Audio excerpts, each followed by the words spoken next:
இதுவா இது வச்சிருக்க போறியா கையில் ஓகே அப்படியே அப்படி படியா படியா அப்படி ஸ்டைல் அப்படி ஸ்டைலும் ஓகே அதுதான் பார்த்தீங்களா இந்த சங்கு பூவை எவ்வளவு ரசித்து இந்த சின்ன பிள்ளைகள் பிடிச்சி வச்சுருக்கணும் பார்க்க ஆசையாக இல்லை தம்பி இந்த பூக்குள்ளே நீங்கள் என்ன செய்கிறீங்க நீங்கள் பவச்சிருக்கிறீங்களா என்னது போடுறீங்க சாமிக்கு வைக்கிறீங்க வேறு ஓகே தேநீருக்குள்ள போட்டு குடிக்கிறீங்களா இங்கே வீட்டையெல்லாம் குடிக்கிறீங்களா வீட்டை எல்லோரும் செய்து தராவியா சுடு தண்ணிக்குள்ள போட்டு சரி என்ன செய்றீங்க நீங்கள் இங்கே படிக்கிறீங்களா அதே பேர் வந்த உடனே சிங்களத்தில் காய்ச்சார் என்னன்னு சொன்னார்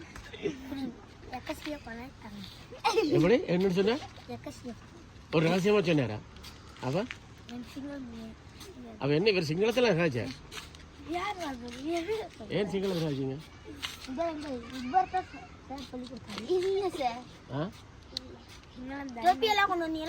ஏன் நீங்கள் சேரண்டெல்லாம் சொல்கிறீங்க ஏன் நாங்கள் சேர அவங்களுக்கு என்ன படிப்பிக்கிறோமா இல்லையே ஏன் நீங்கள் சேர் சொல்கிறீங்க ரெஸ்பெக்ட் நினைக்கிறேன் மரியாதைக்காக சொல்கிறீங்களா அதாவது உங்களுக்கு தெரிஞ்சு சொல்லணும் சொல்லுங்கள் மரியாதைக்காக சொல்கிறீங்களா அப்படியா சரி சரி என்ன படிக்கிறீங்களா எல்லோரும் என்ன படிக்கிறீங்க அவங்களோட அப்பா என்ன வேறு செய்கிறார் லேக் சார் அம்மா தேயிலை தோட்டத்தில் ஒருத்தர் வேலை செய்கிற இல்லையா உங்களை யாரும் தம்பி வீட்டை தேயிலை தோட்டத்தில் வேலை செய்கிறாங்க நினைக்கிறேன் அம்மா வேலை செய்கிறாவா தேயிலை தோட்டம் இருக்குல்ல வேலை செய்யறவியா எத்தனை மணிக்கு வேலையை போகிறேன் இப்போ காலம் 3 மணிக்கு போவாங்களா 6 மணி போயிட்டு எத்தனை மணிக்கு வருவாங்க வீட்டை இப்போ வேறு பெரியாக்கள் எல்லாம் வேலை செய்வாங்களா தேயிலை தோட்டத்தில் எத்தனை வயசாக்கள் வேலை செய்வாங்க 70 வேலை செய்வாங்க இப்போ நீங்களாம் அந்த தேயிலை தோட்டம் போய் பார்க்குறீங்களா கஷ்டப்பட்டு வேலை செய்வாங்களா என்ன எப்படி இருக்கு அவங்க அப்படி கஷ்டப்பட்டு வேலை செய்ய அந்த காசுகள் எல்லாம் பூனாக்காம நீங்கள் இருக்கிறீங்களா என்ன செய்றீங்க ஓகே நீங்கள் அப்படி படிச்சேன்னா அவரோட மட்டும் ஆசைப்படுறீங்க போலீஸ் நீர் என்ன மாதிரி கேள்வி கேட்குறீங்க நீ தம்பி நீர் பெரிய ஆள் சொல்லுங்க நீங்கள் அங்கே எல்லாரும் போலீஸ் தான் படிக்கணும் படிப்பால வெல்லணும் என்ன சரி. இப்பதிவுக்கு பின் கோரமழை, புயல் காற்று, அதற்கு பின் எத்தனையோ அனர்த்தங்கள். கண்ணீரால் இவர்கள் தம்மை பதித்திருக்கின்றார்கள் இந்த மலையகத்தில். நாம் பார்க்கும் இவ்விடம், இந்த சந்திரகாந்தி தோட்டம் பலவாறு மண் சரிவுகளால் பல சிக்கல்களை சந்தித்து பலரையும் இழந்திருக்கின்றது. பூக்களில் பல வகை பூக்கள் உண்டு. இந்த பூ சங்குப்பூ. இந்த சங்குப்பூ மலையகங்களில் அதிகமாக இருக்கின்றது. கவனியா வன்னிப்பூ இடங்களில் இருந்தாலும் இதற்கான ஒரு விசேடமான இடத்தை தான் மலையகத்திலிருந்து கூறுவார்கள். ஏனென்றால் தேநீரோடு இதை கலந்து பருகுவது வழக்கம். இதில் என்ன விசேஷம் என்று சொல்லி சொன்னால், இதனை அதிகமாக பயன்படுத்துவது உயர்தர உணவு விடுதிகள். அவைகளும் கூட இதற்கான பணம் அதிகமாகவே ஆரம்பிடுவார்கள். என்ன காரணம் என்று சொன்னால், இது நிறைந்த நோய் எதிர்ப்பு சக்தி கொண்டது. அது மட்டுமல்ல, இது உடல் பலத்துக்கும் மிகவும் அத்தியாவசியமானது என்று இந்த காலத்திலே இல்லை, அந்த காலத்திலேயே எங்களோட மூதாதையர்கள் தேடி கண்டுபிடிச்ச விஷயமாகும்.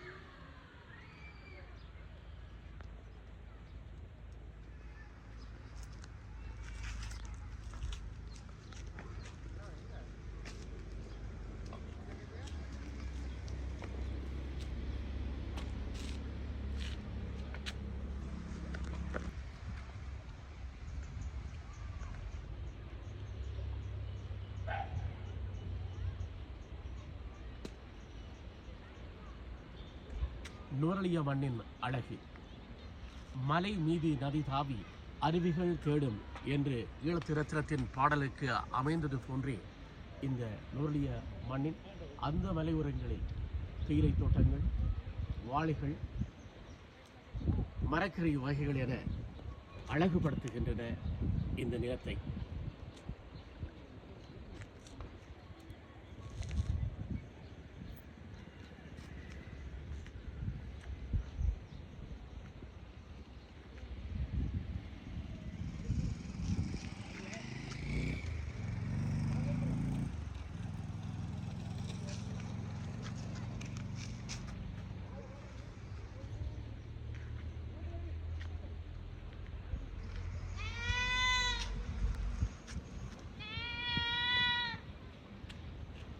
உந்தியெல்லாம் பார்க்க இங்கே இவையெல்லாம் கெமிக்கல் இல்லாத மருந்துகளைத்தான் இவர்கள் பயன்படுத்தி கொண்டார்கள். இப்போ ஊரோட ஒத்து போகிறவங்க போல் அல்லது இந்த உலகத்துக்கு ஒத்தது போல் எல்லாரும் வந்து கெமிக்கலுக்கு மாறிட்டோம்.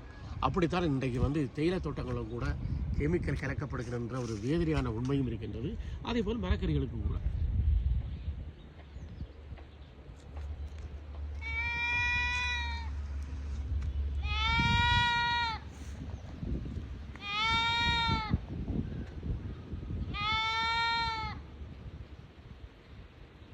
ஆமாம்.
ஆமாம்.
பூக்களில் பல வகை பூக்கள் உண்டு. இந்த பூ சங்குப்பூ. இந்த சங்குப்பூ மலையகங்களில் அதிகமாக இருக்கின்றது. கவனியா வன்னி போன்ற இடங்களில் இருந்தாலும் இதற்கான ஒரு விசேடமான இடத்தை தான் மலையகத்திலிருந்து கூறுவார்கள். ஏனென்றால் தேநீரோடு இதை கலந்து பருகுவது வழக்கம். இதில் என்ன விசேஷம் என்று சொல்லி சொன்னால், இதனை அதிகமாக பயன்படுத்துவது உயர்தர உணவு விடுதிகள். அவைகளும் கூட இதற்கான பணம் அதிகமாகவே ஆரம்பிடுவார்கள். என்ன காரணம் என்று சொன்னால், இது நிறைந்த நோய் எதிர்ப்பு சக்தி கொண்டது.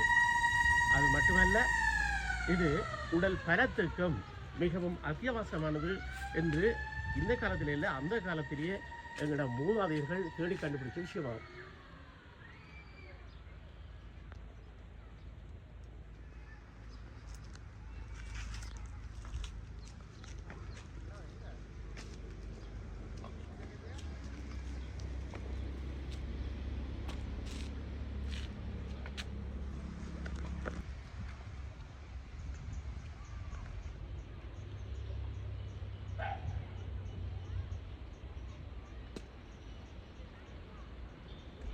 நுவரலிய மண்ணின் அழகு. மலை மீது நதி தாவி அருவிகள் தேடும் என்று ஈழத்திரத்தின் பாடலுக்கு அமைந்தது போன்றே இந்த நுவரெலியா மண்ணின் அந்த மலையோரங்களில் தேயிலை தோட்டங்கள், வாழைகள், மரக்கறி வகைகள் என அழகுபடுத்துகின்றன இந்த நிலத்தை.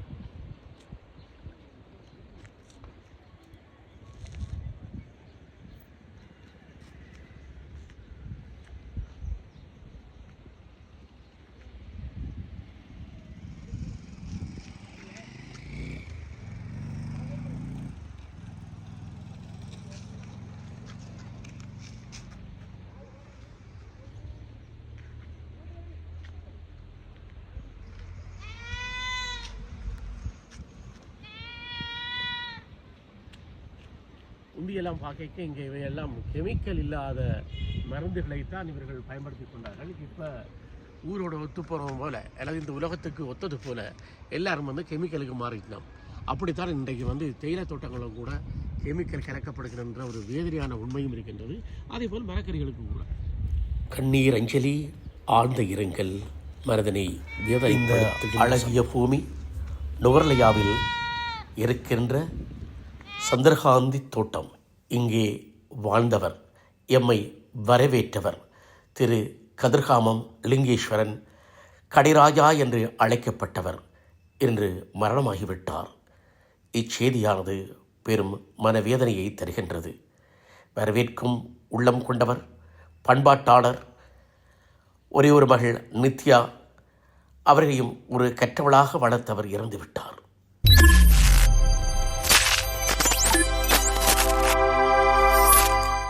அனர்த்தங்களுக்கு முன் பதியப்பட்டது. இவ்விடமானது நுவரெலியா. அழகிய மலைகள், கண்ணை கவர்கின்ற காட்சிகள், இத்தனை அழகிருந்தும் இந்த இடத்தை பாருங்கள். இந்த நுவரெலியாவில் இந்த முதலாம் மாடியில் நிறைய கடைகள் இருக்கிற இடத்துல இந்த மின்சார கட்டணங்களை விதிக்கின்ற இந்த இடத்தை பாருங்கள்.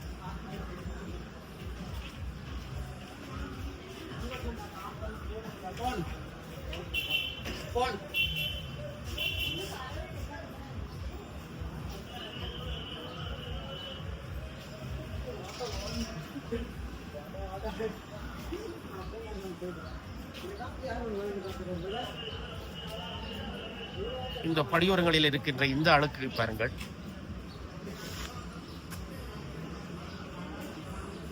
சிறு பிள்ளைகளை எல்லாம் இவ்விடத்திற்கு அழைத்து வருவார்கள். இவ்விடங்கள் இருக்கின்ற அழுக்குகளை தூய்மையாக்குவது யார்? மக்களால் அழுக்கான இடத்தை மக்கள் அழுக்காகாமல் காப்பாற்றப்பட வேண்டும். ஆனால் இயல்பாகவே தூசிகள் அடங்கிய இடங்களை யார் தூய்மையாக்குவது?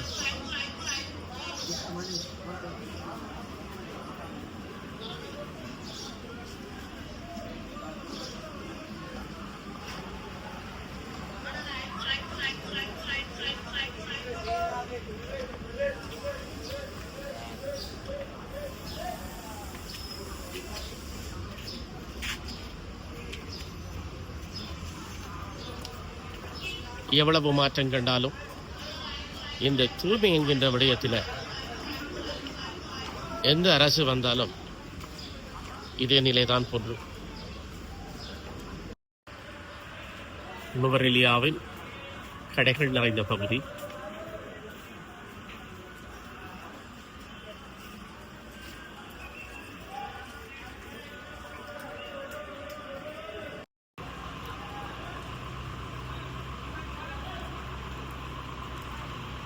நுவரெலியாவில் நாம் காண்கின்ற இந்த அழகிய வானம்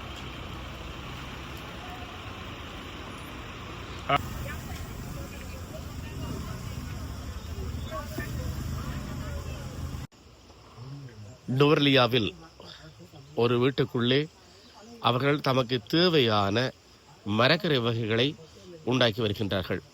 இது ஒரு வீட்டுக்குள் மட்டுமல்ல, பல வீடுகளிலும் இதுதான் நிகழ்கின்றது. ஆனாலும் அவர்கள் இங்கு இதனை சாப்பிடுவது இல்லை என்றே வைத்துக் கொள்ளலாம். இங்கே பாருங்கள், இலைக்கோவா, வெளிநாடுகளிலே நாங்கள் சாப்பிடுகின்ற சலாட்.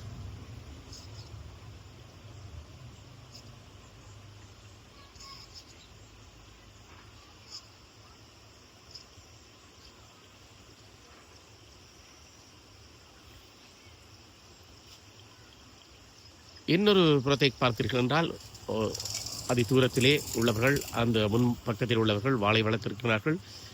இன்னும் அதிக தூரம் சென்று பார்த்தீர்கள், அந்த உயரத்தில் பார்த்தீர்களாக இருந்தால் இவையெல்லாம் தேயிலை. இங்கு பாருங்கள்,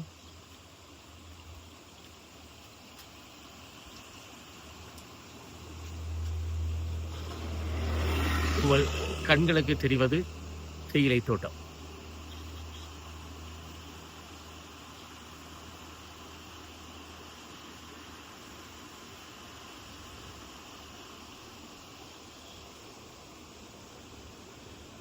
இதுபோல மலையகத்து லீக்ஸ், மேற்கைய நாடுகளில் நாம் உண்கின்ற லீக்ஸை விட அதி சுவையானது, சத்தானது.